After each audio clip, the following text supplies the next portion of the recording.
Where was the meeting? Here, everything was here. I do everything out of my house now. It's pretty dope. Dude, it's the best. I stopped have everyone come to you. Well, it's, I think most of the people live in the valley, most people that work in the business, so it's like, oh yeah, I'll do a meeting at your house at 2 and then I'm done for the day. I didn't know there was a Jones on 3rd in the valley. I'm like, oh this yeah, is Hollywood here. Dude, Jones on 3rd is the best. Yeah. Dude, I used to know Joan. The actual Joan? So the original Jones on 3rd was a small place. My buddy Croy and my buddy Cy worked there. They worked behind the counter and made sandwiches. And so I was brand new to LA. I would just go over there every fucking day and have lunch because I get free lunch. Yeah. And Joan and her 2 daughters worked there. One of her daughters had a crush on my buddy Croy. And one time I was there and I was so comfortable there, that it's like I'd go there to have lunch and then I'd stay there until they got off lunch and then we're off work and then we'd go drink.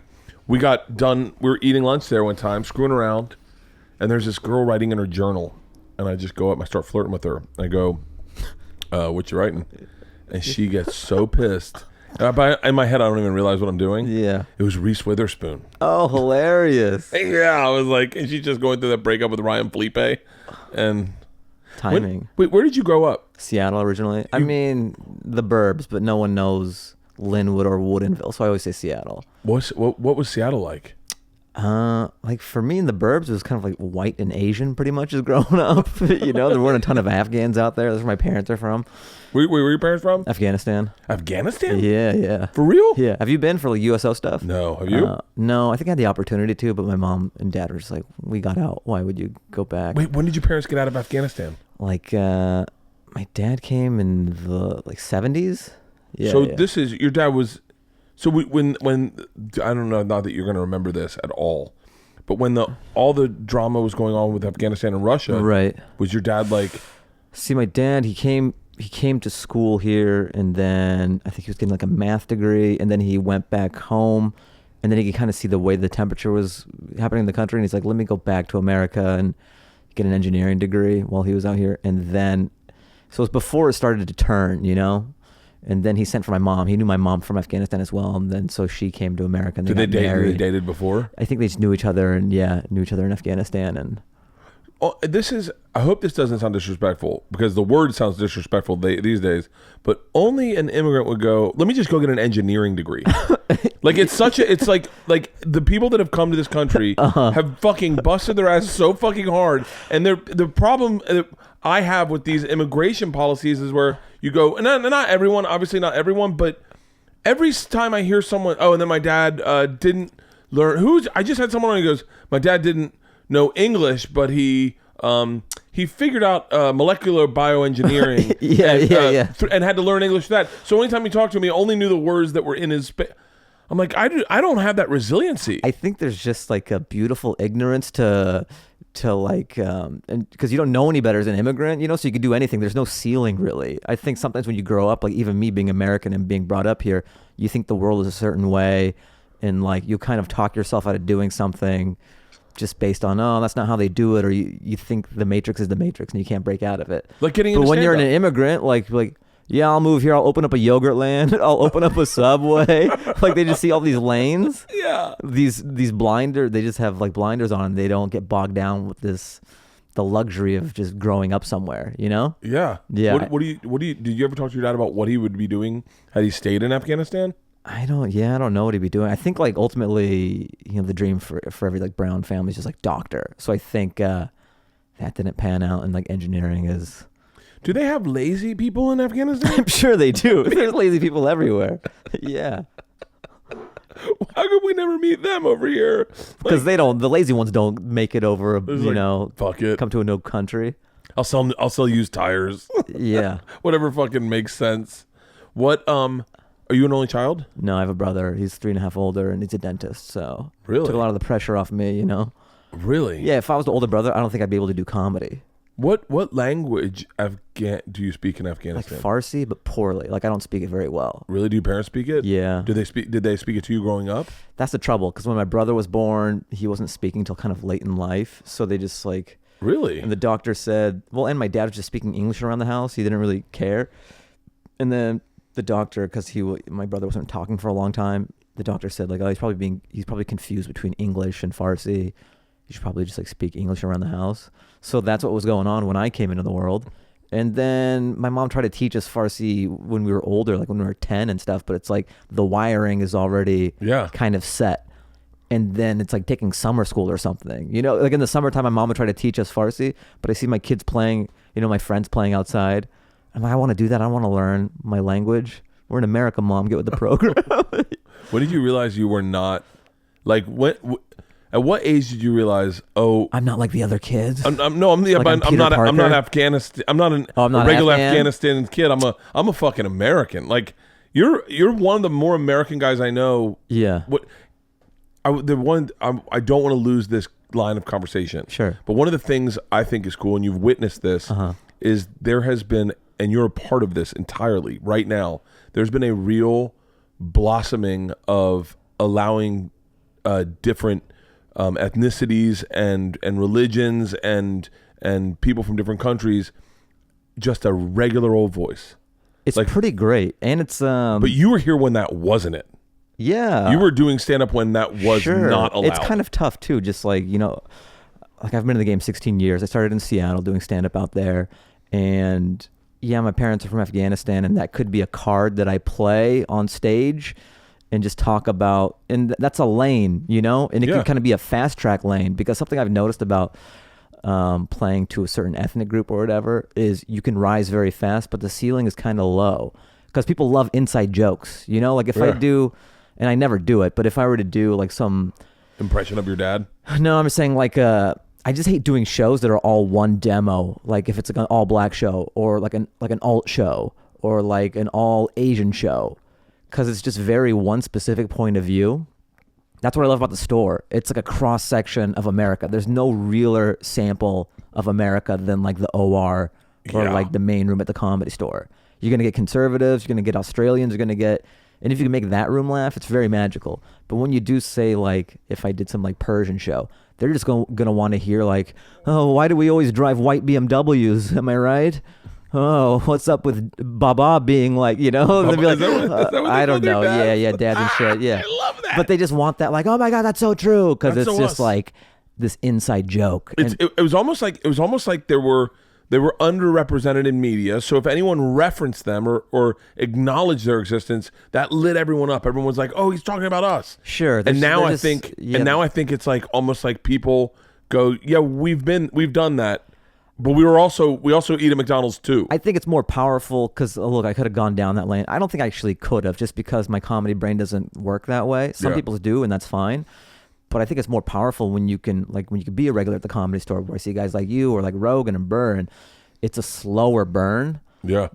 But when you're in the zeitgeist of just Americans in general, I think that does more for Afghans and people of color and just like people with Middle Eastern background when you're mainstream successful than if you're just doing like a Muslim American Association thing at a college or like a wedding, somebody's wedding or something. Yeah. But I have noticed with just like when I was growing up, Eminem, I remember how big of a watershed moment that was. Like he was the first guy that was taken legitimately. Like Vanilla Ice was kind of like a one-off, you know? But Eminem was like, okay, like this is a thing now. And now years later, seeing like you could be anybody and have a rap career, you know? It's kind of refreshing. Yeah. Like Rich Brian, he's Asian and like people don't care. Like you can look however you want and make it in rap now. Yeah, that is kind of cool. It's kind of cool, but I think, you know what I think what you acknowledged, which I think I'll say Burr acknowledged early on, is that slow burn's a better career. Yeah, you don't realize it till you're like later on, because when you're a young comic, you want it yesterday, and you know it's just hard to say. Hey, wait! I remember how much I wanted it yesterday. Oh, I know. I'd be Bobby was like one of the first headline. Bobby Lee was one of the first headliners to kind of like champion me, and you know we'd be at Dan Tana's or like Greenblatt's or something, and when you're a young comic, you can't see the timeline very much because you have a limited scope. But Bobby has been in the game for a long time, and he would always assure me, he's like, "You're fine." And like I would take solace in just seeing how comfortable he was in saying that, but I just kind of had to trust him with that because I'm like, I don't know, I don't feel that way, but he'd always be like, "You're gonna be fine." Those moments, I remember sitting on my toilet in our apartment, and I was talking to Matt Frost, who is my booking agent. He's at CAA now. He was my booking agent. I think he was at New York entertainment at the time. And I was like, Matt, you don't understand. I need work. And he was like, dude, relax. One day I'm going to be calling you and you're going to be turning down work. And I was like, that'll never fucking happen. I was like, Matt, that will never fucking happen. He goes, no, trust me, it will. And we will laugh about this moment right here. And then one time he called me and he was like, so what do we do about this gig? And I was like, I guess I can't do it. And he was like, remember I told you this would happen, you idiot. But then you go like, wow, I guess if you do work hard. Yes. Like I've always shit on Kevin Hart about the working hard ethics. I'm like, well, there's a lot of other, like, you can't just go, I'm the hardest working man in show business. Like, I've said this, and I don't mean disrespect to Kevin, but he should say, first off, you got to work hard. Second off, you need Cat Williams to bring a gun on a plane. Third off, you need Chris Tucker to find Jesus. You need Dave Chappelle to go to South Africa. And then you got to be a really hardworking guy also. Part of it is, stars aligning. Like you got to be in the game. You got to be working on your craft day in and day out. And then it's almost just like to be ready when your number gets called. Dude, I remember going to Montreal one time and I was old. Like man, there's so much of this that I feel like we talk about in this business and people that listen don't really get it. But like, people normally go to Montreal in like their 20s, 30s. Oh, yeah. Like that's everyone's first time in Montreal. Like on par is like early 20s. Yeah. Yeah. I remember being in Montreal at 40, and it's the first time I ever went to Montreal. Were you doing New Faces or what were you doing? I you know what? I think I was doing like, it was when Undateable was big and D'Elia was hosting, and it was probably like a New Faces. Oh, okay. But I'd already had TV shows, I'd already had deals. I'd just never gone to Montreal. Yeah. And I remember sitting backstage. Segura's doing like a gala. Jimmy Carr has just started coming around. And I remember being in that room going, there's two ways to look at this. Number one, I can go, what the fuck is happening with my career that I'm just doing Montreal now? Or number two, I can go, if this is my opportunity, I am so fucking ready. Oh, yeah. Like I am like, sure. I've been headlining on the road for a solid 10 years. And then I watched some kids in there in their 20s really fucking nervous, shaking, and they do their set, and you'd be like, oh, none of those are jokes. They've been doing comedy long enough to realize that may work in an alt room, but like with your friends there, I don't mean to shit on the alt scene. No, but like, because your sample size of shows that you do is kind of limited. Like maybe the show, like, you just get in where you fit in. And when you're a younger comic, maybe you're doing this bar show or this. So it's not like a true sampling of when you go and do a show in Montreal where it's like regular working class people and stuff. And so it's a different environment. And I think doing it as long as you have or I have, you kind of know how to adjust. You can read a room and be like, okay, I got to do this. Yeah, I know. Oh, this room's a little dead. I'm gonna need a real setup punch joke at the beginning. Yes, I got to like hit him up top quick. And before all I can just go, all I can do is tell stories. You know, like that's the crazy thing about. We can audible. That's the thing, dude. Sometimes I've just audibled. Just an hour of audibling. Omaha. Wait, how old were you when you started? I was 18. 18 in Seattle. You didn't go to college? No, I did. Where'd you go to school? University of Washington. Where's that? Seattle. UW, man. Come on, man. We're Pac-12 champs. What is it? What is UW's mascot? The Husky. Yeah. Okay, I know UW. Yeah. Who was in your who was doing it in Seattle at that time? I'm an OG. That's the thing about starting like so young is that I'll name guys and they started after me, like Jeff Dye. Yeah. Andrew Slater. I'm trying to think who else out here. Adam Ray. I don't think he started in Seattle though. Nick Thune's from Seattle, but he didn't start out there. He did it out in LA. He was doing music in Seattle. And I always think it's so crazy when people like stand-ups go, "Oh, I started in LA." I'm like, Jesus, how did you get stage time? I started in New York. That was fucking tough. Yeah. Well, at least there's a lot of places to get up in New York. I just feel like there's not a lot in LA, especially when you're like a beginner comic. Or I don't even know how you feel comfortable fucking failing that much. With so many when you're going up on a show and it's like David Spade's following you and you're like, I'm like that at the store sometimes. No joke. Nowadays, man, with the lineups, like on a Tuesday, it's like Bert, Rogan, Diaz. Tuesday's the most killer fucking show. You're like, I wanted to work on some shit, but I guess I'm doing my Tonight Show. No, but you are different in that you have always taken big swings and big chances. Yeah, I guess it's harder now just because the store's in a renaissance and the lineups they have. So if I'm going up at a certain time, like in the meat of the show, I'm a little more conservative with how much new stuff I'll put out there. Really? If I want to work on some stuff, I'll ask Adam to put me on like later in the lineup. When I it's, just like, found out that was a people. thing. Or I was like, yeah, dude, this is tough. I'm trying to work on new stuff. He's like, then why don't you just go up later when no one's around? And I Yeah, was so like, Adam would always say, he's like, you and Ari Shaffir are the only guys who ask to go up later. dude, I'm always at like because I never call in for spots. Because if I'm on the road. Are you just on the road a lot? And I'm on busy? the road so fucking much that when I'm home, I literally have Monday, Tuesday, Wednesday to be with my family. And if I talk to Tripoli or someone and I'm doing the main room, then I'll call in for a spot in the OR. But for the most part, I'm not just going to... You figure if you're already there, why not bounce into the OR? Right. But if I'm... And this is going to sound almost like bullshit in our business, but I also feel like if I'm not working on new stuff, I don't want to take away a spot from someone who could work on new stuff. No, I'm not going to just go in there and do stuff I know works. Yeah. Like that's... I'm not trying to get pussy there. No, it's like you already know it works. Yeah. And that's what the road's for. Then it's kind of like work if you're just doing the hits. Yeah. When I was working on this new hour, I was doing spots all the time.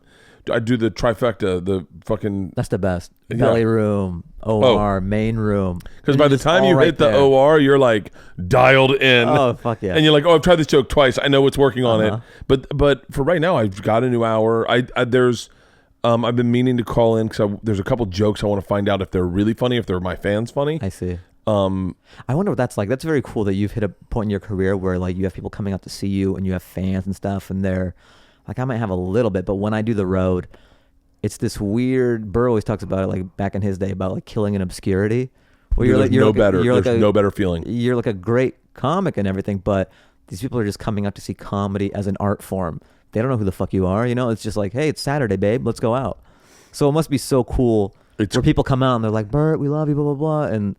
But I guess there is the other thing. It's cool and it's hobbling. Yeah. So like a lot of guys can get lost in their fans. If you don't have these great equalizers like doing the OR and knowing, all right, is this funny, or is this my fans funny? It's the OR. The OR, because the main room, if you go to the main room, a lot of times they are there to see Rogan or Burr, and they will know me by default, and so they give me the benefit of the doubt. I see. In the OR, it's there. I'll have maybe, if any given night, maybe 4 people will know me. Yeah. And I'll be like, and a lot of people just be shaking their head like, like I give it that works. But that's what's so great, man. It's just the most honest room. Yeah. Yeah, it can be. You see guys who get lost in it. Like that's why you gotta. One of the things I love about Chris Rock is when he got so big that everyone knows him, he would go up and just do straight material. No affectation. He didn't add anything. Yeah. No energy. Just say it. My wife. I get the big chicken bone. I remember one of the first times I saw him work out in the OR. He just went up. He had a yellow legal pad. He was sitting on the stool, and he was just like throwing ideas out there, just kind of getting them out there. He wasn't like prancing around the stage and adding the Chris Rock to it or anything. Yeah. And it was just very cool as a comic to know that, oh, we're all the same, and it's all a process.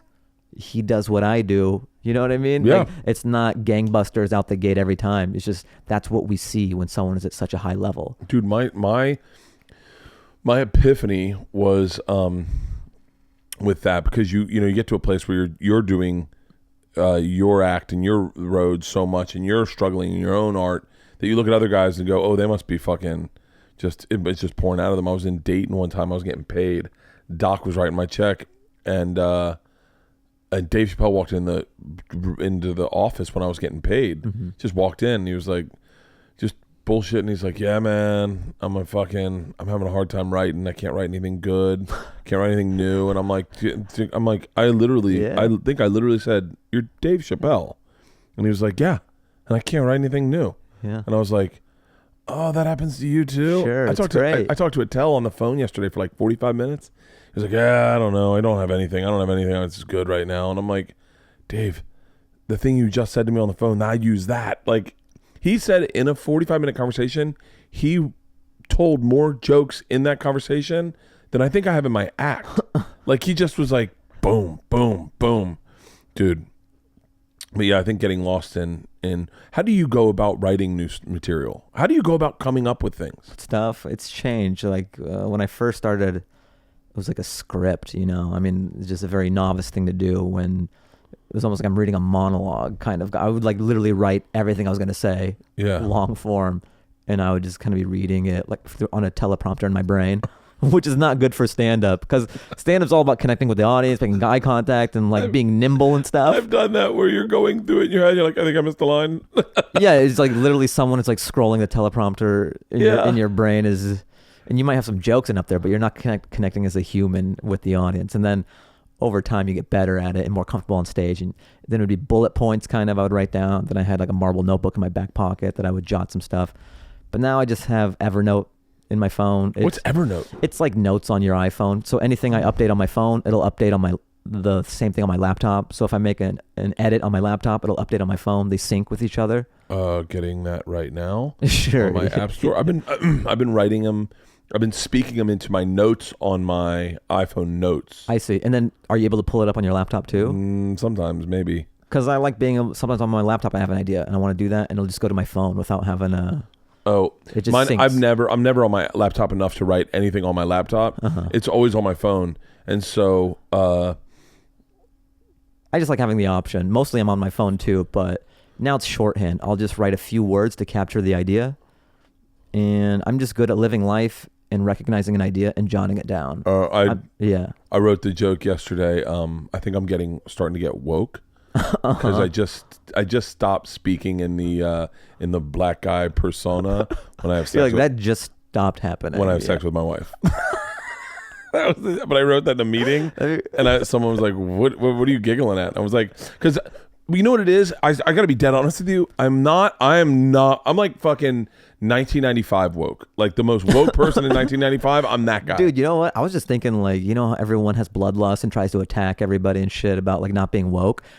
Part of it is you can only be as woke as the year you're in.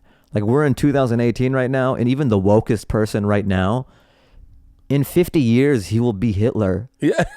You know? In 50 years. Like, dude, I'm telling you, like back in the day, for as progressive as like the most progressive white person thinks he is, like I think, you know, blacks should be able to drink from the same water fountains as us. And be like, what if one of them dated your daughter? I'd kill him. You know what I mean? Like like their wokeness has limits. Can I tell you this is, by the way, I was walking through the South, and I saw something reminiscent of the civil rights time, and I thought for a second, and by the way, I had really horrible thoughts.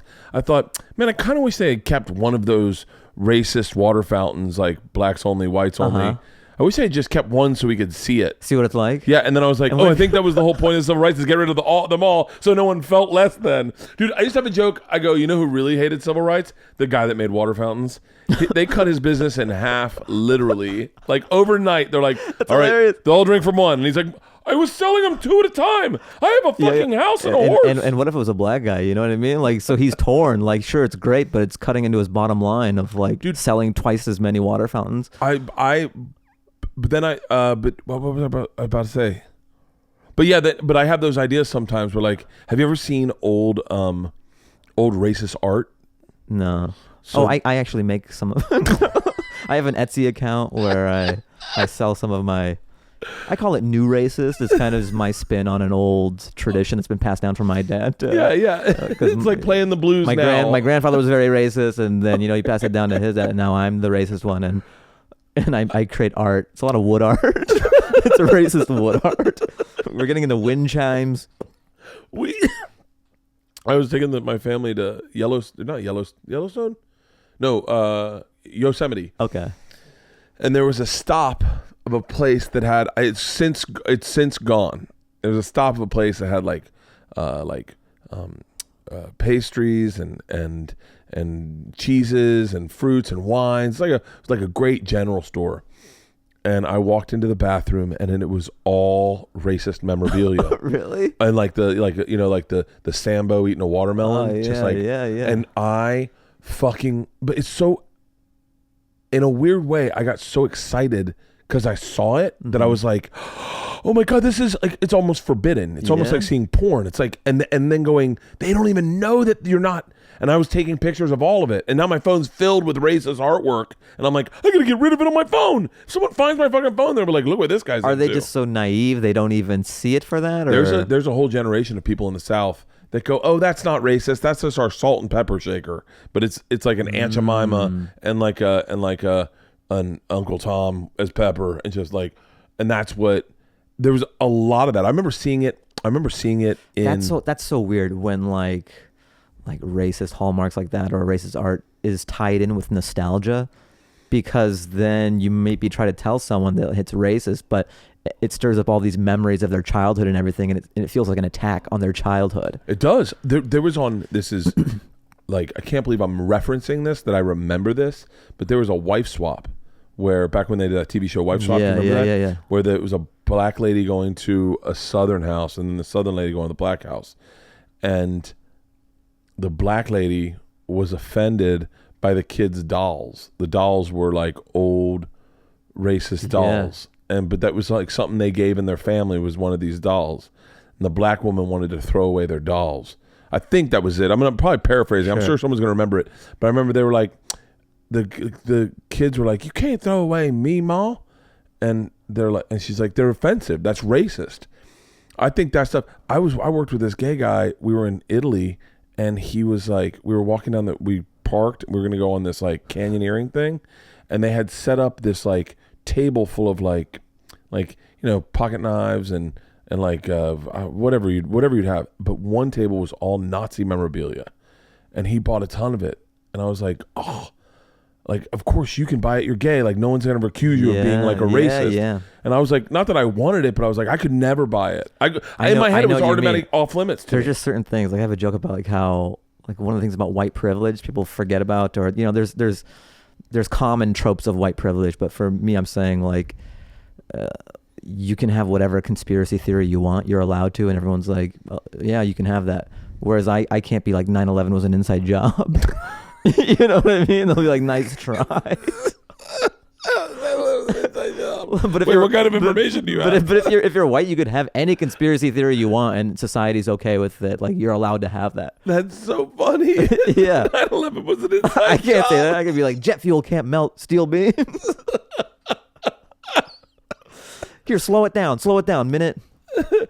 That's so funny. Yeah, I am starting to recognize.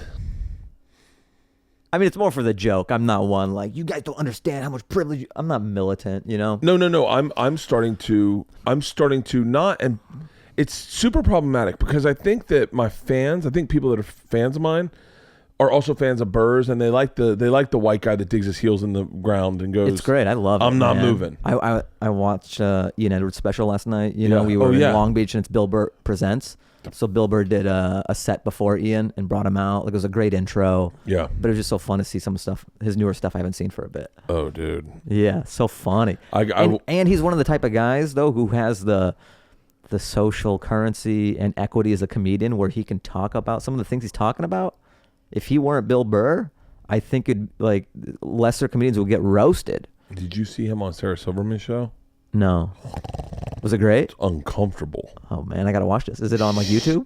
Sarah, I think, yeah, it was on. But people love Bill because he's a common sense guy. You know, like it's being as woke as Sarah has to be. Yeah. You know, and being the person she was. Sometimes you build yourself into a woke cage. She's there right now. I think. I mean, I don't mean I like Sarah a lot, right? But she was someone that we all loved, much like Amy, because she just said whatever the fuck she thought, and if it was funny, it played. And it was like, and it was comedy. The trouble is too, is like once you kind of go down this crazy woke path, the slightest infraction or deviation from this brand you've built, your fall is even further from grace, you know? Or dude, look what happened to Amy. Yeah. I mean, with Amy, I think the problem was her and Sarah, I think they lost so many fans of people, and I'm sure they would both say, we don't care. We're now woke. We are allies and activists and comedians third. Mm-hmm.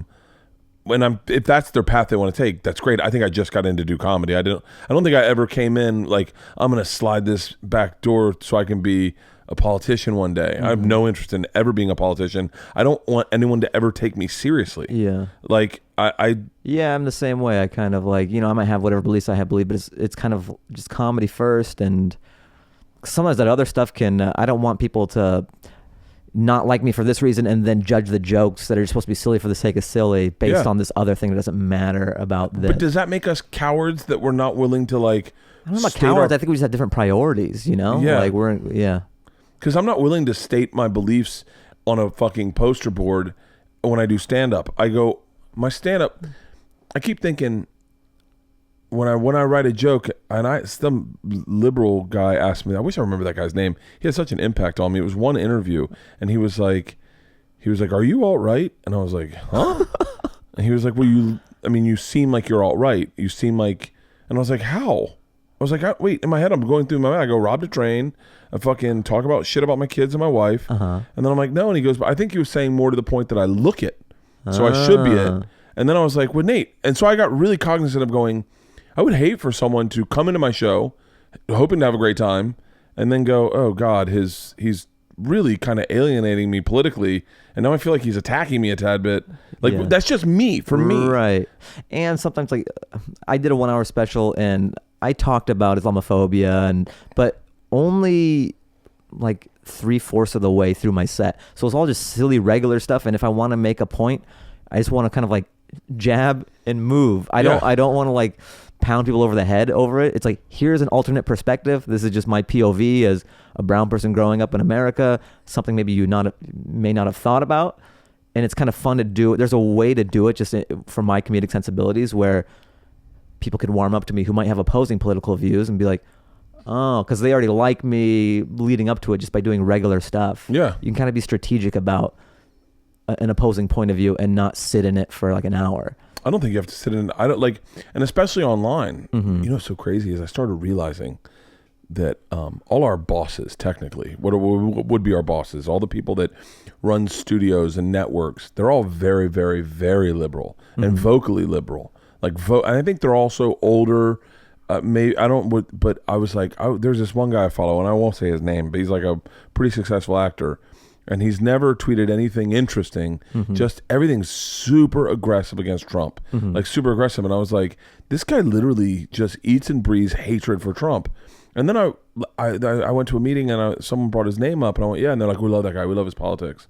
And I went, oh, that also is just him getting more jobs. I mean, it's probably his politics, but it's just him just going like this is brand friendly. Does that make sense? Yeah. Like, I don't know. It really, I mean, obviously he could probably just hate the fuck out of Trump, but like he eats and breathes it. I wish I could tell you what it was. The part of it is, as a comedian too, is like there's just so much of that it's almost like hack at this point. I would never tweet anything political. Like, as a matter of fact, I tried to figure out my timeline on Twitter because I guess not timeline, but you know when you go into that Magnoscope. Oh yeah. The Explorer or whatever. The Twitter Explorer. Mine is all filled with stuff I don't really care about. It's all like, I mean, not to be shitty, but it's all like transgendered rights, and I'm like, oh, it's cool. I'm definitely for it. But did anyone play football last night? Like, yeah, it'd be cool if they can kind of cater it. Like Instagram does a good job of doing that. Like Instagram knows all I want to see is like golden retriever and skateboarding videos, boat launch videos, and fight videos. That's it. Yeah, like somehow Instagram just knows what I want to see. Instagram has me dialed in. Yeah. They're like, I bet you would like a guy skimboarding from a dock onto a wake of a boat. Would you like that, Bert? I'm like, I fucking love that. Yeah. Are you into a boat launching in Greece? And I'm like, yes, I am. Fuck Instagram. Yeah, dude, I have so many boat launching videos. Yeah. And Twitter just literally just feeds me politics all day, and it gets me upset. Sure. Like I get into it, and then I'm like, I read it, like the transgendered boxer that just won, transgendered male boxer. Did you read about that on Twitter? No, so I didn't know which way it went. So it was. Thank you. I didn't either, and I wish they would just. You're like, should I be mad about this, or is this great? Is this inspirational, or should I be enraged? On that article, I couldn't. And by the way, I mean, not to shit. I'm just being honest right now. Yes, this is a very tight rope you're on right now. Twitter has silenced. Tread lightly. Silenced so many of the fucking lunatics from the right that you're just seeing the left side. And so then when I see the transgendered male boxer, and I go, wait, and then all I see is this is so great, so brave, so awesome. I go, hold on, is this? I don't mean to be disrespectful, but is this a woman fighting dudes, or is this a dude fighting women? Right. And I'm like, I don't know the verbiage. All I know is that everyone agrees with it. I need someone. Sure, like musculature or whatever. So like is he on DNA wise? Is he on steroids to get that body? Like, I need some more information. I need an opposing view. You're like, I need some more information before I can celebrate this. Yeah. Before I can call this person brave, I need more should info. I be turned on because he is not wearing a top? And should I be looking at his nipples and looking for breast structure? Like, what should I be looking at right now? And I was so, and then I just was like, why am I even fucking in this rabbit hole of this transgendered male boxer? Like, I go, this is great. I guess. Was it when you read the article? Was it formerly a woman that I don't know what that transitioned means. into? Okay. It was a woman that transitioned into a man, and I guess beat a man. So I guess then that's brave and that's inspirational. It's really brave and inspirational, but I didn't know because if it was the other way around. I get it. I get them mixed up. I get them. Transgendered male means it's a guy who was once a woman, right? Born a woman, identifies man, transitioned into a man, and so I didn't know which was which. All I hear is like, this is so brave, this is so amazing, and then I'm like, wait, hold on, did a dude just beat up a chick? But there's no opposing views. Yeah. Like there was one. No, I'm gonna get off this subject right now.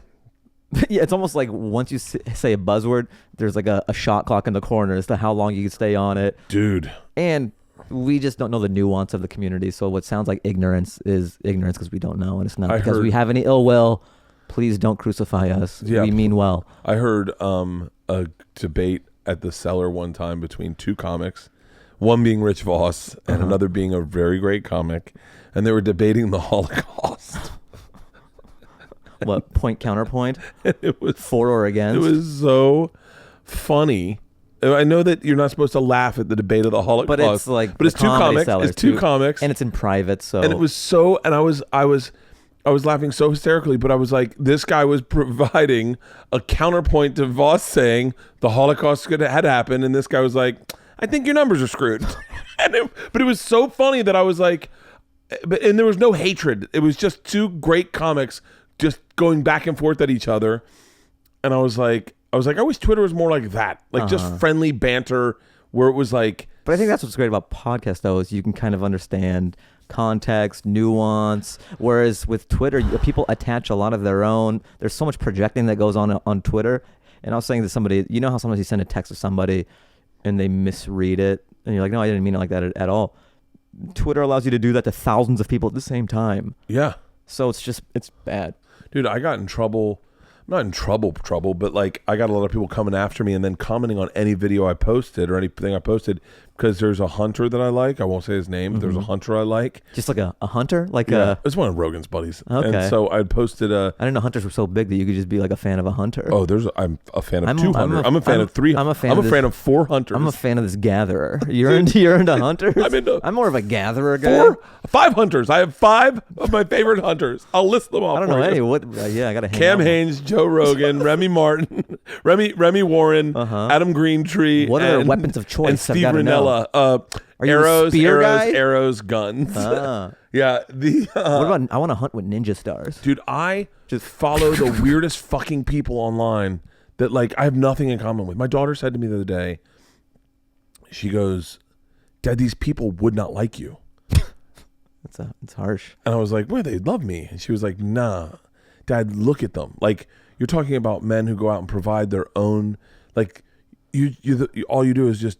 You go to Vaughn's? Yeah, I go, and barely. And then I go, ooh, it's about a week old. The date says it's fine, but I don't trust it and throw it away. Like, these are guys, she's like, Dad, they're so different than you, but you're obsessed with them. I love, like, dude, I watched, today she caught me watching a video of David Goggins and Cam Haines working out together. David Goggins, you know who he is? I watched the Rogan with him. Yeah, what an interesting guy, man. What a fascinating guy.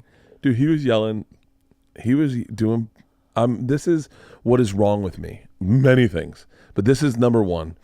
He was doing a push-up. I'm going to fucking play the fucking clip because I got in my head and I've been saying it over and over to myself. I will definitely talk about this on Open Tabs this week. I was saying it over and over to myself nonstop. Where is it? Cam Haines.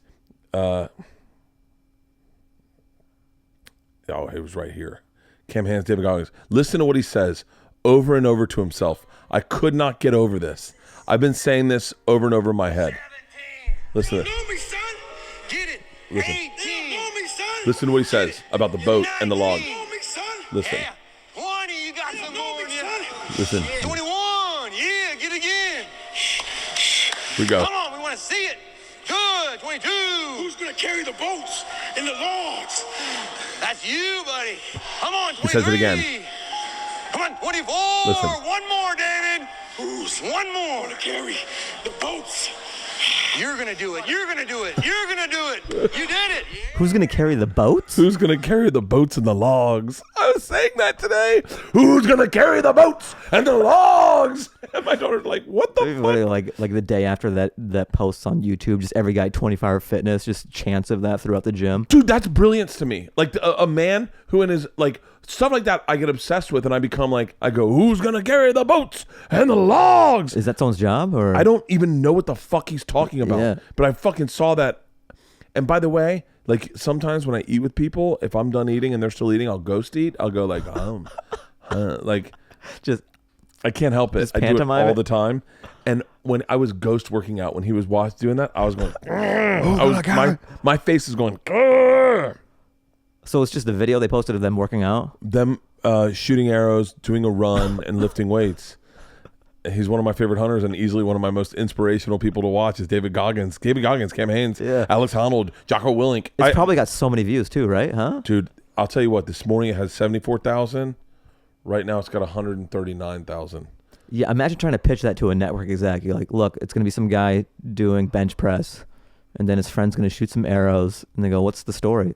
There is none. It's We're going just- to end it with a guy They're yelling, just- who's going to carry the boats and the logs? logs? Do you have a treatment? No, I told you what it is. You're either in or you're out. And the guy, I don't think it has legs, and they just put it on YouTube, and it's just a smash. Fucking smash hit. Yeah. David Goggins tied himself up and jumped in the lake. He tied himself up and jumped. He goes, sometimes, I'm doing a David Goggins impression. Sometimes you need to not be afraid of things. And he just ties himself up and goes into a lake. And I'm like, His arms and shit. behind his back, ties his feet, ties his hands behind his back, sitting on a dock, and just falls into the water and then just swims. Stays What, above water. he's He's not touching the ground, nothing. He's just swimming. Dude, That's almost dangerous though. Some kid's gonna be inspired and be like, "I'm gonna do that," and then just sinks like a rock. Go They go- viral. he's like, "Who's gonna carry the boats and the logs?" Kablonk, and you just never see him again. Bill? Yeah. It's like, you know, Honey, I'm home. there is a thing that happened truthfully with like Jackass and Johnny Knoxville and Steve-O with like kids going, Oh, yeah. I'll just be the guy that puts the Sure. firework on my head, and then his head blew up. Oh fuck. Who were your guys when you were a kid that you were like obsessed with, that you were like, oh, I can't get enough of this guy? I loved Phil Hartman. Dude, on Really? SNL, he was my favorite. And that's kind of weird because I think most kids, because he was just such a sophisticated straight man and so nuanced. And yeah, I don't think a lot of kids my age loved Phil Hartman No. growing up. I mean, I loved Farley. I loved Sandler and stuff. Like, I grew up on SNL, Simpsons, and like Conan. I feel like that was my comedy DNA because stand-up didn't really come on my radar till much later. I think I was 17 and I saw Delirious. I thought you were going to say Dalia. Oh. I was 17 and then Dalia made a big impact. No. Yeah. Delirious was fucking Delirious was huge. It's a hate crime now. I know, yeah. That's the trouble. It's like you can't apply today's standards and take people to task for what happened then. If they were doing that today, then sure, you can look at it through today's lens and kind of be like, oh, it's interesting how we've evolved. But Yeah. you can't be like, just, crucify the person over like the way things were then. Just understand we've evolved. But like this whole baby is cold outside stuff. Crazy. Yeah, come on. There's got to be limits, a statute of limitations. Oh, it's like, did you ever read anything about the Chinese Cultural Revolution? No. By the way, anyone listening right now, I might be making all of this up.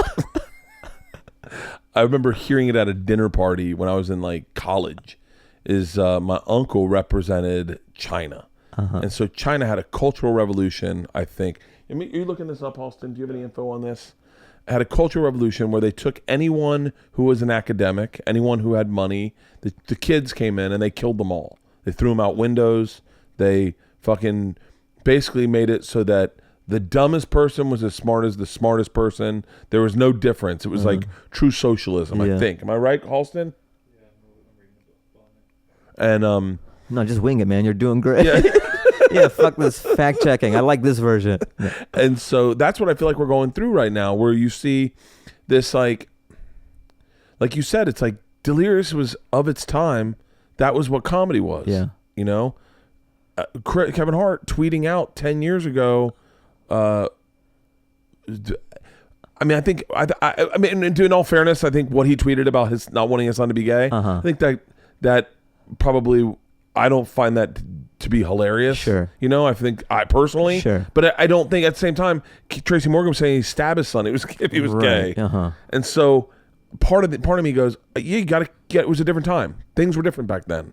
You know, even something that just says, even up until 2012, kind of the way Twitter has evolved. Like even I know, just when Twitter first came out, it's like knowing what we know about it now is very different than when it was new and it's in its infancy. And especially as comics, it was kind of an open mic for jokes.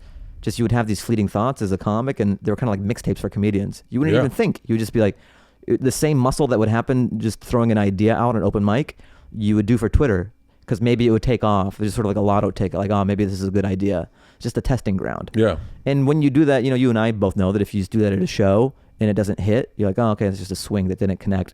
And no one will ever know about it. It just disappears into the ether. It's just one night. But Twitter, it's fucking fossilized. And so what is just like a missed swing, people think, oh, man, this is how Bert really thinks. This is how he views the world. Dude, he's trying to run for office. I lost a joke book. Of old joke book, and I'm one of the jokes in there. It had a lot of racist memorabilia stickers on there. No, it had a lot of jokes I wrote in like 2004, 2005, which is a different time. I mean, one of the jokes was that I because I'd read in this joke book looking for stuff. Some of the stuff I wrote in there, I was like, easy, man. What were you? Were you trying to start a fucking an alt-right group? Isn't it funny? Like even like when you look at an old, like a picture of you from high school, and you go, what kind of jeans were I wearing? The same is true of ideas. Like, you know, like we're looking at our brains, like the racist thoughts we had are like unwoke. Those are the Jinko jeans of thoughts. Yeah. Yeah. Like I can't believe I was thinking those. But I would say this, I'd argue it this way to you, is that I would argue that all of your thoughts, this is what I think they'd say. All your thoughts were probably seen as a kid, an oppressed kid trying to fit in. Where I think some white people's thoughts are just old thoughts of the oppressor. Like, you know what I mean? Sure. Like some of my jokes in there were like, I remember being like, God damn, like I was really taking big swings. Like, did I think that was funny? Did I think a lot of times, and sometimes you'll tell a joke and it won't really be funny. You won't even know that it's not funny. Yeah. Like I had a joke about, I didn't realize it was a bad joke because I was getting a laugh. Right. I think what I mistook as a laugh was really people going, holy fuck. It was a gasp. Yeah. What you thought was like uproarious laughter was actually just a gasp. Yeah. The joke was, if you're meet a girl and you want to get to know if you guys are compatible, don't go out on a first date to a movie or dancing or drinking because all that shit happens when you're married. Take her, you and her go and adopt a dog from the pound, then take it out to the woods and kill it together as a team. And then if you guys can drive home in silence and say goodbye and not fight, then you're meant to be married. And people were like, holy fuck. And I was like, yeah, it's doing good, real good. And one of my friends was like, except for the dog killing part, like that really puts a face on it. No like shit. And I was like that's a rule number one in Hollywood and entertainment in general. Yeah. Don't hurt dogs. And I was like, wait, are you sure? And there's like, well, I'm pretty certain. Like you don't see it from where we see it. You're just looking at the first row of people that are like, oh, yeah, keep a smile plaster on his face. He kills dogs. But all the dog haters love you. They come out.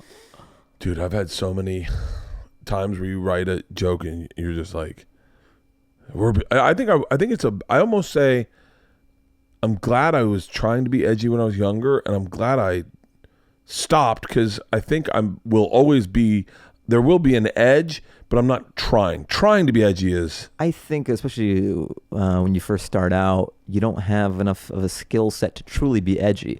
And it seems like artifice at the beginning. Yeah. Because you'll see a lot of guys who are a year or two in and they love Bill Hicks or something, and they're doing their version of it, but they don't have enough life experience and stage experience for it to really be nuanced and to be good for what that is. It's not until you're much later in your career that you can...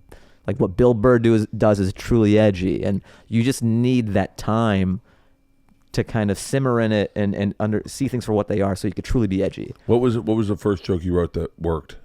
Oh man, I don't I don't know if I remember that far back. I remember one of them though, like one of the very early What was your jokes. first? Yeah, tell me that one. I'm trying to think. I was like, I always love when I play with the audience's like sense of emotion and stuff. I'd be like, my brothers. This is around when they invaded Afghanistan, I think. I'm like, my brother, or maybe it was Iraq. I go, my brother is fighting overseas right now, and everyone was like, I go, let's give it up for the troops and everything. And that's when it was so hacky, and everyone was just a robot. When you say give it up for the troops, everyone's like, yeah. I go, yeah, my brother's overseas fighting right now, and everyone's like, yeah. I go, yeah. I mean, he writes home all the time, and the last letter he wrote to us, detailed how he and his unit came under heavy enemy fire, but. Luckily he was able to blow up 2 U.S. tanks. and then I go, it's too late. You already clapped for him. It's too late. You already clapped for him. Way to support the enemies, guys. Yeah, it was just the old switcheroo and shit, It was just, yeah. I mean, they knew it was tongue in cheek. Yeah. And then I think I would say that I performed for, like, the troops. Like, I would do USO, and then I would hop over the fence and perform for Al-Qaeda just to, like, double dip.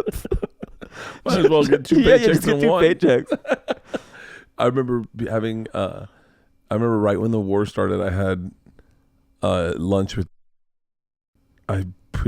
probably should not say his name. Will you take his name out of that? Can you remember to do that? Do you think I'll get roasted for that joke I used to have? No, but I don't want to say his name because I'm about to say something for real. Please make sure his name's taken out of it, okay? We're having lunch right when the war started. I was like, man, the guy I'm working with is like, this whole fucking first chunk is about giving it up for the troops. And what's his name's like, dude, I hate the troops. I go, really? He goes, yeah. Everyone in high school that now joined the military was horrible to me. And I was like, really? He goes, yeah. And my cousin just joined. You know why he joined? Because he murdered a man. He was like, I can't have a really hard time giving it up for them. And I was laughing so hard. I go, you should talk about that on stage. He goes, they'd murder me, Bert. Like, they could not talk about that on stage. I fucking laughed so fucking hard. We were eating, what's the sausage place in Chicago where they dip the sandwiches? Fuck, man. Portillo's. Yeah. We were at Portillo's, and I was laughing so fucking hard because he was not joking. I don't like them. They were horrible to me in high school. So how did you meet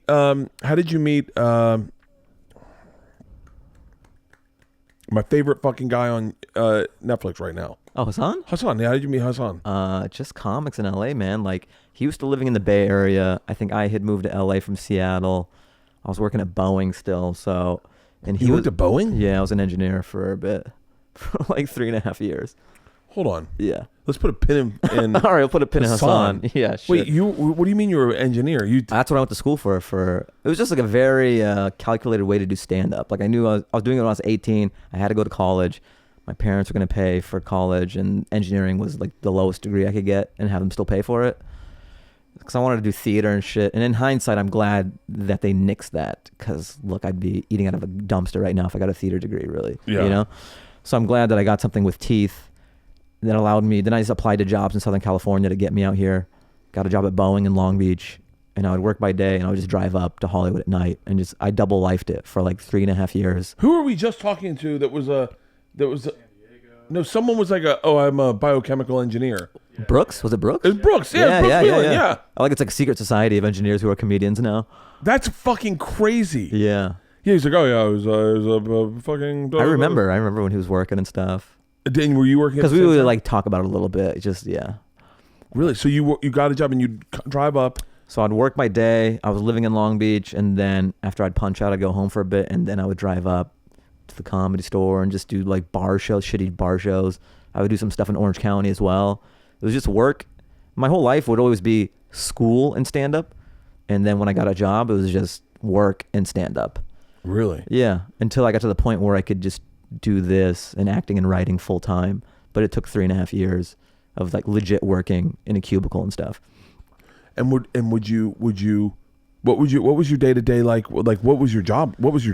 Stress analysis for the 747-8 passenger and freighter floor beams. Yeah. So when you walk to your seat, You're welcome. So wait, how do you do stress analysis? Do you just push down on it? I mean, no, it was computational. So pretty much they would have an FEA model of the plane, in different load cases that the plane would experience. So you have takeoff, that's a load. Landing, that's a load. There's thousands of load cases. There's banking. There's Really? windstorm. Yeah. So just computational models of the stresses the plane sees. And then you have the geometry of your part and you see if it would fail. Just your part. Yeah, because we were floor beams. There's wing group. There's fuselage. Yeah, there's different groups. And so were yours the strongest out of all the things in the plane? I'm going to make mine stronger than all of them. Yeah, it's way thicker than everybody else's. else's. Is there one where you're like, well, you don't have to worry about getting that strong, and the wings are going to break off first? Nah, I mean, it's all pretty procedural. The thing is, I think, as a rule of thumb, most people are smarter in college than when they actually get their job because you have to be pretty well-rounded. I knew about thermodynamics. I knew about statistics, electricity. I don't even know what thermodynamics is. Well, heat your HVAC system and everything, just heating and cooling and yeah. What is there to need to know other than? Well, you don't just turn the switch. Yeah. What do you need to know? Well, you're on the consumer end, so you know enough. You don't have to know what's happening. Wait. Just know that your food is cold in the fridge. Yeah. And science, people like me made it possible. Wait. How did you do that? You never wonder how the magical box keeps your food cold? You're like, I just close the door and it's cold. Wait, how does I open it? How does the refrigerator work? Is it? I'm so dumb, man. I forget. Yeah, it's about coolant going through coils and shit and Coolant heat transfer. going through coil. I know that we. It's the same way your radiator works and stuff. You know. We used to have a refrigerator that the coils would freeze up, and they would ice over, and once they iced over, it no longer kept the fridge cold anymore. And so I had to figure out how to de-ice those coils. That's about as smart as I got. Yeah. I mean, I'm pretty much there too. I've gotten dumber. It feels like a dream, my time as an engineer, as a student, and people are like, "Do you miss it?" I'm like, "No." So if you literally the day I wasn't there anymore, it's like it never happened. Really? Yeah. You just walked away. How did you quit? Did you just piss on a desk and grab a Almost, goldfish? man. Because the way it happened was, so I was working there, and then I had a few things come up to where my ideal situation, when I couldn't see the light at the end of the tunnel, was, all right, let me get to a point where it becomes pretty obvious that I have to leave my job. My job is holding me back from what I really want to do now. I was hoping that I would get to a point where it's that binary. Yeah. And it kind of did get to that point where I had gotten really far in this NBC Stand Up for Diversity competition thing. And then, so I had some colleges booked. But the main thing, and then I booked one, a guest star on Chuck that was pretty big. And then, but the big thing was I booked this MTV show called Disaster Date, which is when you fuck around with, it's boiling points for dating. Yeah. So they would need me for 3 months to shoot this thing. And I have a job. I'm like, fuck, how am I going to get off for 3 months? So I tried to do a leave of absence because I didn't want to swim completely away from the buoy. I wanted to do the thing. And then, by the way, I love that analogy. That's my favorite analogy. Oh, really? Ever. Yeah. I do that with stand-up. I consider it, I call it a boat. See how far I can swim away from the boat with material. The boat's my material, but I swim away. It's great. I love that analogy. Same, yeah, man. keep going. I apologize. No. So I didn't want to completely quit. So I was like, can I take a leave of absence? And then they were like, no, you can't do that. And then, I was just trying to figure out any way where I could just take 3 months off and then come back. And they were shooting down every suggestion. I'm like, fuck, what do I do? And then I was reading up on unemployment, and I saw that you can't collect unemployment if you quit. So I'm like, oh, okay, I can't quit. I need them to fire me. so I'm like, how do I get fired? But I didn't want to piss on the desk or anything. So then in my brilliant scheme, I was like, all right, let me. I just sent an email. I go, even though they told me I couldn't do this, I go, I will be gone from this day, and I plan on returning, and I put the date that I would be back. And then I sent the email to everybody, and I left the office, and I just, incommunicado. I didn't answer any calls, and they kept on trying to get a hold of me. They tried to just, so that they could tell me they couldn't. I'm like, I don't want to talk to anybody. If I'm going to not work there anymore, I want to die by their sword. I don't want to die by mine so I can collect unemployment. I want to be terminated. So some time passed with them being unable to contact me. And then finally I got a letter in the mail that said, you've been terminated. And so I just opened up that letter and I'm like, yes. Yeah. It says, I've been waiting for you've this been day. terminated. Oh, did you get accepted to college? No, I got fired. I got fired. But I found out later I could have collected unemployment from the MTV job. It wouldn't even be from the Boeing job. So I didn't even need to leave that way. Oh. Yeah, but whatever. So I found out that unemployment little catch-22 the day after I got fired, and too embarrassed to be fired, I told him I quit. The guy brought me into the office at Barnes & Noble, and he's like, you understand that I was working out in the basement in my underwear, and he was like, we have cameras here.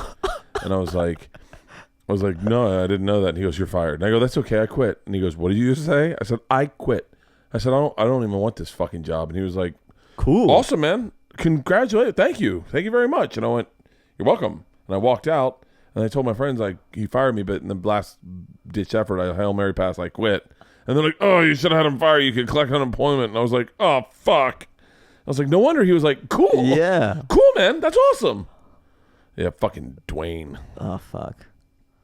I wonder whatever happened to that guy. He was a cunt.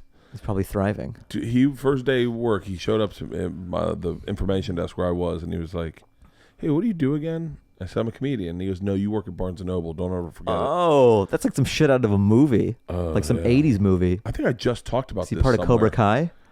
No, he was a black dude, and he asked me. Hey, there could be black guys in Cobra Kai, man. Come on. It's 2018. Oh, yeah. Open your mind, dude.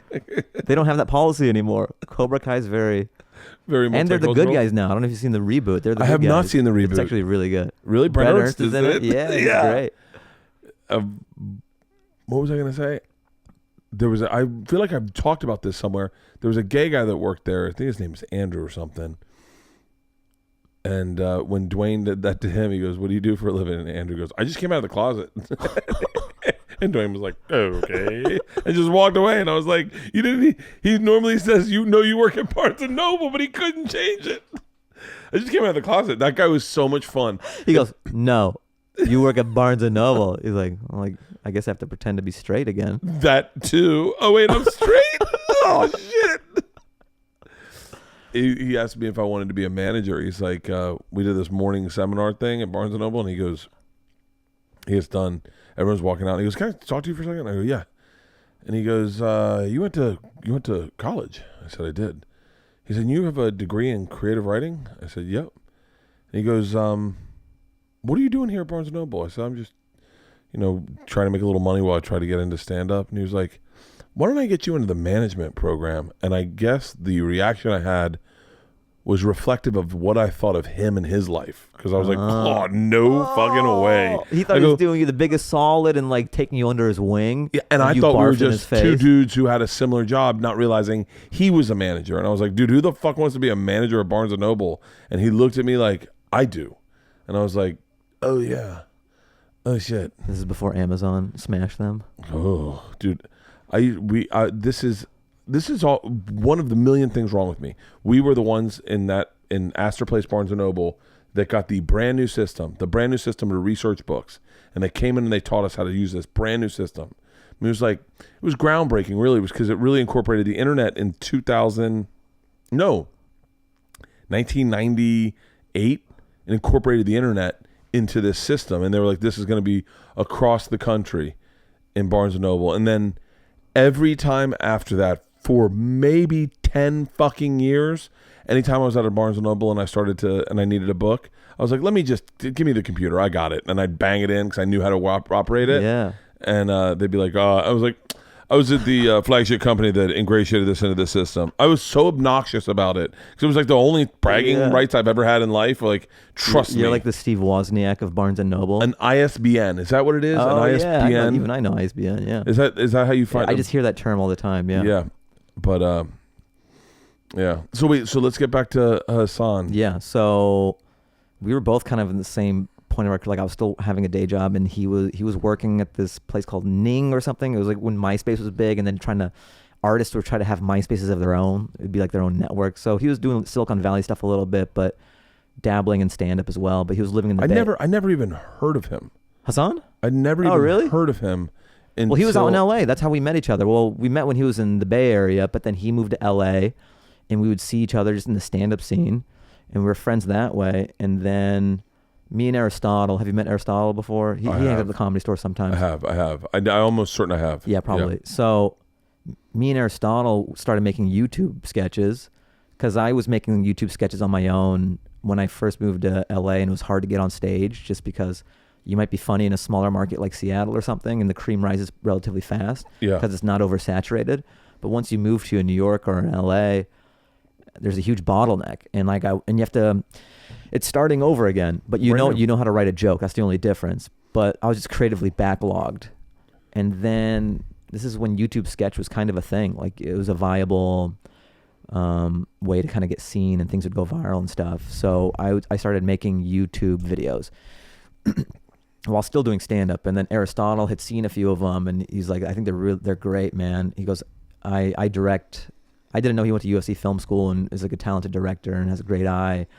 So then we teamed up together for this one video called Dominoes. That was the first video we did together.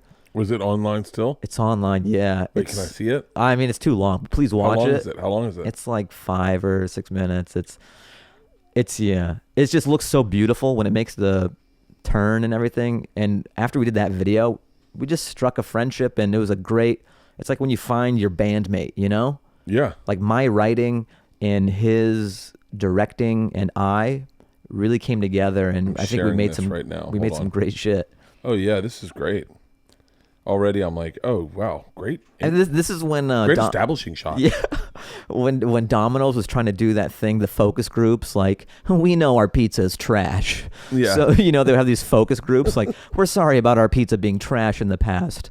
We're making some updates. So it's kind of like they would kind of confront people and be like, you wrote this about Domino's Pizza. Why don't you try the pizza now? So it's kind of a play on that. Yeah.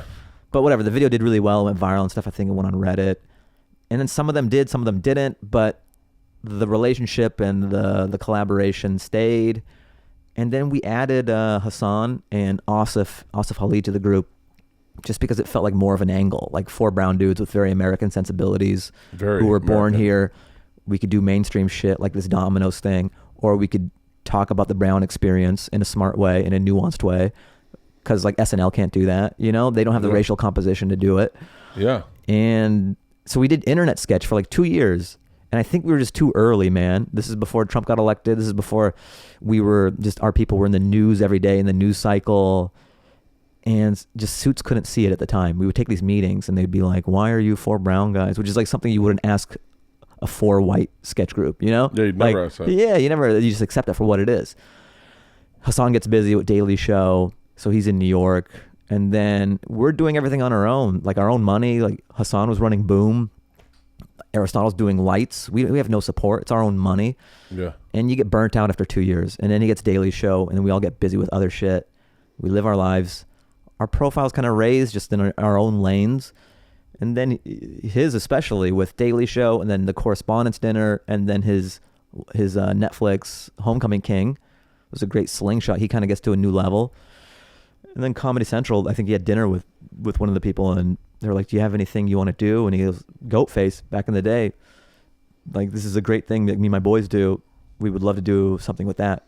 Yeah. And then they were like, yeah. So it was pretty fast green light. And I didn't even realize, I was walking to the Comedy Store one day, and his manager's like, oh, they want to do Goat Face. And I thought it was dead. I'm like, what? They go, yeah, they want to do a Goat Face special. I'm like, that's fucking awesome. It's weird. Sometimes you just push, and nothing happens. And then other times things just fall from the sky. This industry is so strange that way. It's so and then once it starts falling from the sky, it starts raining. And you're like I've found that the second you're like, I've actually given up on that, that's when everyone's like, oh yeah, man, now we really want to do it. Sure. Yeah. And so they wanted to do a special at first. Or I think that's it was that was always the intent. It was like a 1 hour sketch special. So I think they can turn it into more. We'll see. I think it's in front of the paywall now. So that means you don't need a Comedy Central login as of the 13th. Maybe that's tomorrow. You can just watch it as is with the link. So I'm happy about that, because people who see it really like it, man. Like AV Club gave it an A-, and usually they just rip everything apart. Yeah. And I'm really happy with what we got to make. I don't think there's anything out there like it. I'm head writer on it. I'm in it. My boys are in it. It's great. I'm really happy with What's the way your favorite it came sketch in it right now? Mine's kind of weird. Maybe the NRA one, or There's probably 3 of them. Baba Knows Best, the NRA Image Awards, or fuck man, there's a lot of them. The Turbans one, Wrangler Turbans is really funny, and then there's this one, A Shootout, where it's like an action scene. It's like a CSI thing. That's my personal favorite. But yeah, they'll probably throw the link up or something. Just watch the whole thing. I think top to bottom, it's great. Yeah. What do you want to do? Like, what's your end game? Yeah, like best case scenario. Where do you end up in this business? Best case scenario. Man, it's shifted. Like when I was a younger comic, it shifts so much, doesn't it? Yeah. Especially with like what you're doing is very inspiring. And it's been a recent turn. Just like guys like you, guys like Ari Shaffir, Rogan, Theo, more recently as well. Sometimes you forget, just because the model shifts when we're starting out. Like, okay, I've got to act in all these things and maybe get on a sitcom and all that, and you're always just tap dancing for everybody else. And you lose sight of the value you have as a performer.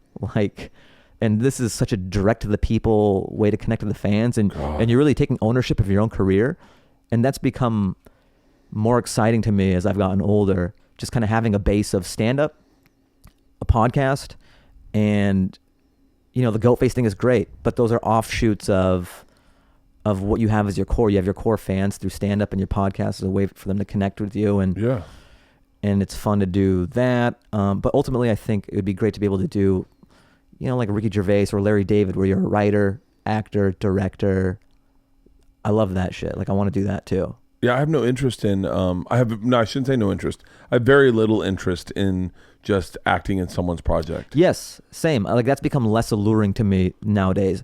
Writing, acting, and directing my own stuff is the holy grail. Yeah. Yeah. And I feel like what would you want, like if they could say give you a sitcom, if they said we're going to give you 100 order sitcom tomorrow, what would you make it of? Like sketch show, man. I love sketch. Show. Like this goat face thing I did. Yeah. I was a duck in water, man.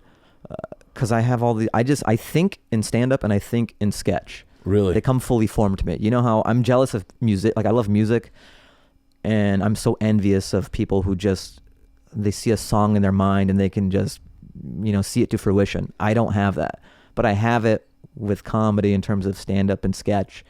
And I just like to lean into that. Yeah. I feel like I think sometimes in terms of silliness, where like silly first. I'm the same way. Yeah. I love silly, dude. I love silly. I'm not a super serious comedian.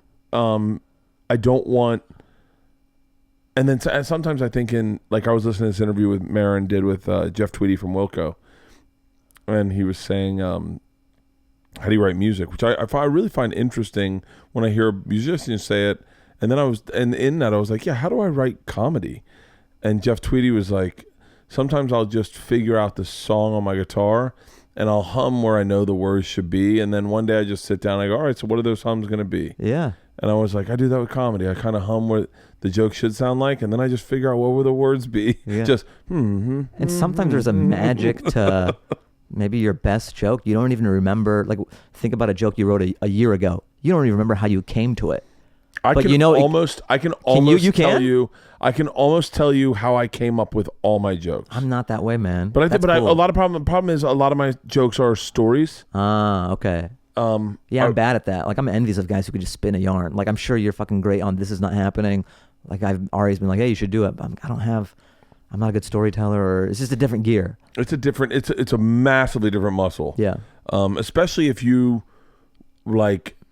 You have a little bit of in many respects of what you do on stage. You're very multifaceted on stage. Oh, thanks, man. You can come at it with a different character, with things that I could never fucking do. I mean, when I first saw Lance or what? When I first saw Lance, I didn't even know it was you. Oh, did you meet Lance first or did you meet me first? I might have met Lance first. That's funny. And I was fucking you tweeted the documentary, which is really cool. Thanks for doing that, dude. I was in the back of the OR, I think, watching Lance, and I was fucking mesmerized. And I came out and I was like, dude, who the fuck is that? So because it's just Fahim, and I went, what? And I was like, hold on 1 second.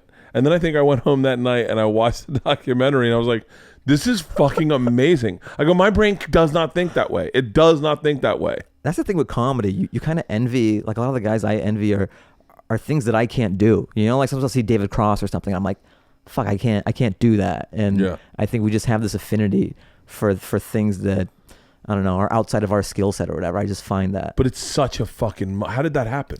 The store, man. The store just it's one of those special places. It was totally by accident. Describe Lance if you could. Lance Cantstopolis. And it's kind of, I love that you didn't even know it was me because it happens a lot, man. Yeah. It's just a mullet and a wife beater. But that's enough to, dude, people don't even know it's me. It's crazy. No, but your face is different. Yeah, the way I carry myself, the way and you shit. carry People yourself, say the way I talk. You're a big smiler. So like you have a really large smile. And just the intensity. Oh yeah, it's so funny. Yeah, just the, like chest out and just like uber confidence and stuff. And yeah, I love blind confidence. It's so funny to me. So visually, this character existed for this music video, this Das Racist music video. It's called Girl. So visually, I had the mullet, I had the wife beater, and then Willie Hunter was having this variety show in the main room at the Comedy Store. And he goes, hey, do you want to dance on it? Because like I dance a little bit. For a comedian, I'm okay, I guess.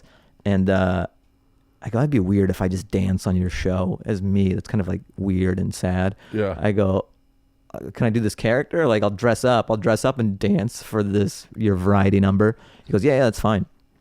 He goes, what's his name? I'm like, Lance, because it rhymes with dance. And then I'm like, can't stop, like you can't Cantstopolis. He goes, all right. So we put him on the Comedy Store website, like Lance Cantstopolis. So Willie does his variety show in the main room, and then like, ladies and gentlemen, Lance Cantstopolis, and then I just do this kind of dance number to Chromeo's. You really are a great dancer. I guess so. My buddy Eddie. The bar is very low for comics, though. No, my buddy Eddie Fernandez is one of the best. Like one of the meaning, if you did Dancing with the Stars, you'd fucking win. Like one of those like I'm not classically trained or anything. But your body is meant to dance. This is true. This is what I tell women. My body's built to dance, so you know. So wait, keep going. I'm sorry. No, not at all. So I do this dance number to Chromeo's Night by Night. It's like a comedic dance number. When the guitar riff comes out, like Dan Madonia comes out with his long hair, and we have a leaf blower, and it's just like fun. It's fun for the sake of fun. So I'm just floating around the Comedy Store, still dressed like this guy, you know. And this is in the dark ages of the Comedy Store. No one's coming around. And I think Brenton Biddlecombe comes up to me and he goes, hey, like no one's in the OR. Like, do you want to go up? And there's maybe 5 people in the crowd. It's pretty late at night now. I go, and I'm still dressed like this. I'm like, yeah, all right. I never turn down stage time. I'm like, yeah, sure. And then in my mind, as I'm walking to the OR, I go, I can't talk like this with a fucking mullet and like a wife beater. I'm like, how you guys doing? like why? People would be like, why is this happening? Yeah. Why does this guy sound like this and look like this? Does he not know? So I'm like, I got to do an accent or something. Like just so then I get on stage and there's these like cougars in the crowd drinking like champagne. And I'm just like, what's up? How are you guys doing? Yeah, ladies' night or what's up? So I'm just talking to them. Yeah. And there's hardly anybody in the room, but I'm getting a type of laugh. That's sort of a type of laugh when you grew up with your brothers or sisters, and it cuts through thinking. It's just magical. There's no pause between the words and like the mental gymnastics. So, that's clever. It's just fucking to the chest comedy. It's just funny. It's just funny. Yeah. It'll be a look. It'll be a shrug. Yeah. And that's what's kind of fun about it is because like I'm a heady guy. Sometimes I'll have a joke and it's a different thing. But with Lance, you just show up and it's like you're laughing with your friends in college or ladies' night. Yeah. So it was its infancy of it in its time. It took me doing it with some regularity to really like refine it and hone the character and everything. Yeah. Because it would be kind of spotty. Sometimes it wouldn't do well. But the more I did it, the more I kind of just embodied the guy and realized I don't even need jokes really. It's just showing. It's like knowing the person so well. It's this other thing. Like we have jokes and we know how they go, and those are those are our buoys that we can swim to and everything. But with character work, it's almost like it's not about the jokes. You don't need the buoy. The buoy is knowing the character innately. Yeah. And however you react is the right answer. That's just what he would do. And it's being the character is funnier than anything you say. Is the right answer. Yes. Yeah. Yeah.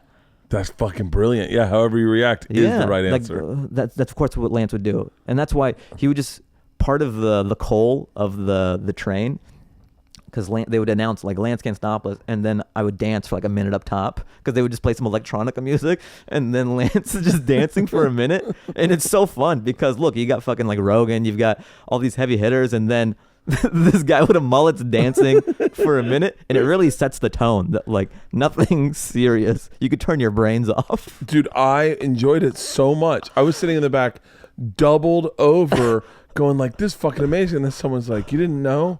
Yeah. I was like, "No, what?" By the way, I told that story back to someone, and I told it so much bigger than it happened that they were like, "That's impossible." I said, "No, I'm swear to God, this is how I go. I'm standing in the." I just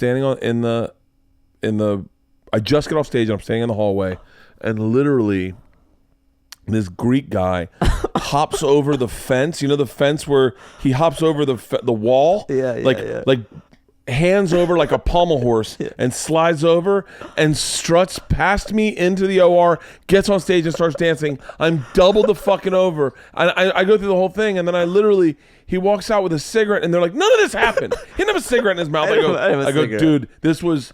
And then I went home. I watched the documentary. I was like, "This is fucking hilarious." Like then he flicked the cigarette, and then it blew up. I guess there were some gas tanks around. I was like, I wish I had the balls to do something like that, because it takes real balls to show up at the store. And especially, I thought about this, the timeline of the order of operations for this to happen. I'm kind of fortunate it happened the way it did, because I earned my stripes and I had a lot of goodwill built at the Comedy Store just based on comedy and like late night. And I was like loved at that place just as Fahim, and like writing new material and just being like a comic, constantly grinding and working on his craft. And then the Lance thing kind of happened later. Sometimes I think like if Lance had happened before Fahim was developed, people would fucking hate me. Yeah, because it's almost, it seems like a shortcut. I think it happens to people. Yeah, so it's kind of nice to people know that I'm legit as a regular comic, and then the Lance thing is just sort of like a cherry on top. Whereas if it went the other way around, they'd be like, "Yeah, he's a one-trick pony. Yeah. Oh yeah, he can't do it as himself." You know who I was looking at? I was watching maybe this morning, who I really, really, really enjoy, because I go, he has embraced silly 100%, and he's taken one thing and spanned it into like 19 different things, and really busting his ass is Jeremiah. Oh yeah, dude, Jeremiah was doing this fucking ultimate warrior stand-up comedy, and I was giggling so hard in bed going like, I don't have that in me. I would have, when I was younger, I would have definitely loved to experiment with shit like that. Yeah, I think I probably did. But that's the beauty of, you know, the anonymity and the Comedy Store and that special time and the place where, I mean, you can still do it now. Jeff, what's his name? Jeff Richards. Oh, okay, yeah. He does crazy stuff too, where you're like, God damn it, I wish I could. I think for the club scene, the Comedy Store does have some alt DNA in there, you know, because this type of shit doesn't really happen at the Improv. It doesn't happen at the Factory. It doesn't happen at the Factory. Yeah, I think Comedy Store, like the experimental element of it. There's a spirit of that at the Comedy Store. Who was at the store when you started? What was your group? Who's there? I think like Tony was a door guy. I mean, Dalia vouched for me, so he got in before me, like a few years. He got me in there. Who else is like Gerard, Melissa, Francisco? Who else is in my class? I guess Jade a little bit. I'm trying to think. Benji, Esther. Wow. Yeah. What an interesting group. I always look at like I wish they had class photos. Byron, they do. Because it took a long time for them to start putting names on the wall again. Yeah. But I think I have a photo. I think Moshe's there, but it's different though, because there's when you got passed, and then there's also when you got passed could be different than who you came up with as well. You know what I mean? There could be someone who got passed who doesn't even come around the Comedy Store, but they're like famous or something. Yeah. Yeah. Yeah. I forget who was with me when my name went up. Like Brent Morin, Jason Collins. These are like, yeah. That's an interesting group. Yeah. Did you start off at the Ha-Ha? No, I never really. Yeah, because I was in Long Beach. It was too far north. Oh yeah, that makes sense. Well, fuck, dude. This has been a fucking great podcast. Thanks, I appreciate man. it, Thanks for having me. You've made me giggle so many times. Thanks. And there's something about you that when you tell a story, you have the same energy I have where I love to laugh. Yeah. And I think, dude, it's one thing I'm happy about having this podcast is I get to meet people like you and sit down for like 2 hours and just bullshit. Yeah. Because, man, you had me howling laughing on that fucking video. Thanks, that dude. fucking guy, I was so... And like, you know, people always go like, oh, thanks for the free content. Thanks for the podcast. I laughed all day. And you go, oh, yeah. It means nothing. And then when it happens to you and you're like, oh my God, this is fucking awesome. I can't wait to watch that Domino's video. Thanks, dude. So what do you have to, any dates coming up? Anything to promote? We got Goatface. Yeah, Goatface. So check that out. I think it's in front of the paywall. You don't need the Comedy Central login anymore. So just search for Goatface. And then my 1 hour special, I think Comedy Central licensed it, so you can watch that for free. It's up on there. It's called There's No Business Like Show Business. Or you can watch it on Amazon Prime. It's up there too. You can watch it on Amazon Prime? Yeah. Oh. And then I have a podcast called Fahim Anwar Dance Hour. Yeah. What are you doing? What do I do? I mean, it sounds like I did Marin, you know, and then when he's one of those guys where I say the name of my podcast and I could almost feel his eyes rolling, you know, yeah. Like maybe he didn't mean it. Maybe I'm projecting, but I'm like, it's called Fahim Anwar Dance Hour. Like a comic who dances. Like, what are you doing? When did you just do it? What, the podcast? Yeah, Marin's? Yeah, Marin I did maybe like 3 weeks ago. It hasn't dropped yet. Okay, yeah. I was about to say, I've been scouring his for some good podcasts. He does some great interviews. Oh, I know. It was like, I couldn't believe, like, because I see him in the hallways and shit, but I never say hi or anything. And even mention that. He's like, oh yeah, I see you around. How come you don't say hi? And I'm like, I don't know. I don't want to overstep my bounds, and I'm sure everyone does to you. Like, I'd rather someone not know me than have a bad opinion of me. You know what I mean? Dude, I've said that to a lot of people. A lot of people will approach me and ask me to get them in with Joe or Tom or someone. Yeah. Or like some people, hey man, can you give me Tom's Oh, you want me number? to burn my relationship? Yeah. Okay, cool. You want me to blow up my bridge for you? And I'm always like, or like, hey man, can you get me on Joey's podcast? I'm like, nah, that's not how it works. I'm so sorry. I'm not gonna, because I mean, any of those guys, if they hit me up and they were like, hey man, will you have this guy on your podcast? I'd do it, but I'd be like, I'm doing this as a favor to them. Yeah. There's sometimes people forget that there's this organic way for things to happen, and you want it to happen that way. You don't want this artificial way, because then it's not lasting. Yeah, I go, dude, just hang out. They'll find you. Yeah. Like, you don't rush it. Sure. We're all in the same if fucking you're place. in it, it'll happen. Yeah, and you'd much rather someone go like, oh my God, I just watched your special. You're fucking amazing. As opposed to like, hey, this guy's amazing. Right, because even if you get what you want and you're on the thing, you're going to have a disinterested... Yeah.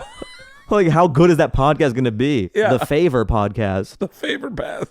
Oh, yeah, I guess you do something. Tell me how that goes. And you brother, sisters? Oh, that's great.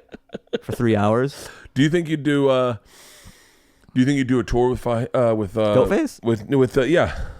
Yeah, if that's a thing that's out there, if there's a demand for it, sure. But then you also want to build yourself as well, like I've been doing stand-up a long time, and the 1 hour special was great. The Goatface thing is nice to have a footprint in the sketch world. Yeah, a little bit of everything, just stay busy. Any road dates planned? What do I have? No, I mean, we had a thing in New York just to premiere Goatface, but I'm just around town right now, just building. I'm jealous. Comedy Store, Laugh Factory, Improv, and onesie-twosie shit here and there. Dude, well, I tweeted out Domino. I'm going to watch it as soon as you leave. Cool. Thank you so much for doing this. Thanks for having me, dude. I appreciate it. Yeah.